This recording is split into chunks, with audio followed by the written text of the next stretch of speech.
of the paper, which is stagnation traps. We will do so by analyzing the steady states of the model. What is a steady state? The steady state is that state of a dynamic system in which all variables either remain constant or their growth rates are constant from one period to the next. These are the equations that Lorenzo just explained, but taken in the steady state. And we will show that this model allows for the possibility of two separate steady states. The first one is the full employment steady state, which is characterized by employment equal to 1, which is standardized at 1. We can see that the growth rate at this steady state is which positively depends on employment, is maximized, and the nominal interest rate, which also positively depends on the growth rate, is positive, strictly positive. It's greater than 0. So in this steady state, the economy is operating at potential. In the other equilibrium, which is the zero lower bound, we have that the economy finds itself in a liquidity trap. So we have that the nominal interest rate is 0. And by plugging this condition into the growth demand equation, we can immediately observe that the growth rate in the growth rate in the unemployment steady state is strictly smaller, given the positive relationship between the growth rate and the nominal interest rate, is strictly smaller than the growth rate in the full employment steady state. This inequality that you can see also in this slide also implies that the level of employment in the liquidity trap will be always below potential. We must note that the liquidity trap steady state is indeterminate. This means that it is not dynamically stable, as a negative shock to employment cannot be counteracted by expansionary monetary policy from the central bank, and therefore will lead to a new equilibrium with lower employment and still the interest rate equal to 0.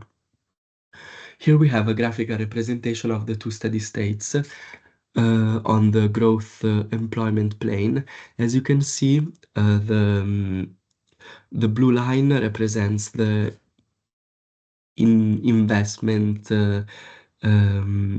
pattern of entrepreneurs, while the aggregate demand represents the household's behavior. The horizontal part of the aggregate demand represents the liquidity trap. How do households move from one equilibrium to the other? Through self-fulfilling expectations. So, for example, imagine we start from a liquidity trap and households start expecting that there will be more growth in the future. This will lead them to increase their consumption, which will in turn increase firms' profits and entrepreneurs' investments in innovation, which will in turn lead to higher growth, and so the expectation fulfills itself. In this case, instead, we have the graphical representation of a simulation of a negative shock to households' expectation. This leads, we can immediately see that output falls immediately with demand. Productivity follows output, and we can see that this leads to the decrease in output leads to a decrease or an increase in unemployment, which is counteracted by the central bank, which decreases the nominal rate up to 0, and the economy finds itself in a liquidity trap. So finally, the model focuses on policies to counteract stagnation traps. Here we have, first of all, a monetary policy. If the central bank can commit to its own actions in the future, it can prevent stagnation traps from happening by committing that it will never maintain nominal rates at 0 for longer than one period.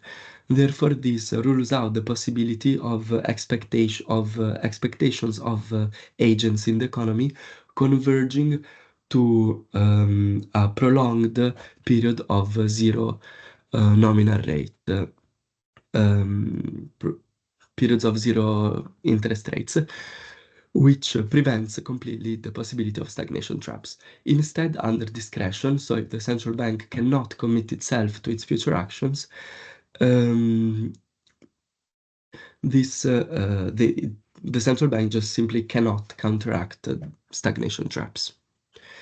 Finally, the main focus for us is growth policy.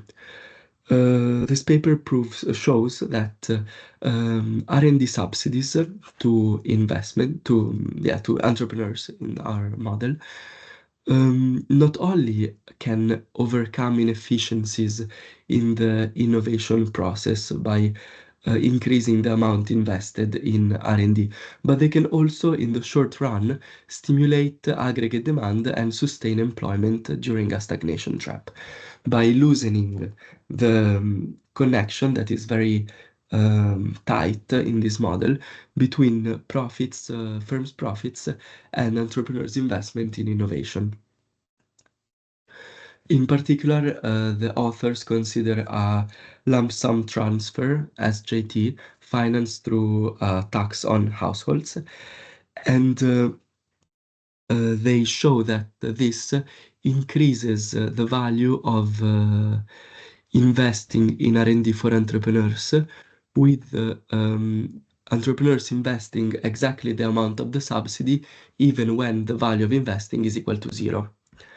This obviously increases the amount of investments into R&D for any given level of profits, that is, for any given level of employment. As you can see graphically here, the effect of the subsidy is that of shifting up and rotating the investment schedule of the entrepreneurs, and this can completely preclude the possibility, as you can see on the left, completely precluding the possibility of a stagnation trap from happening. This is achieved only if only if the subsidy is large enough. Thank you very much for your attention. Lorenzo will be happy to answer all your questions.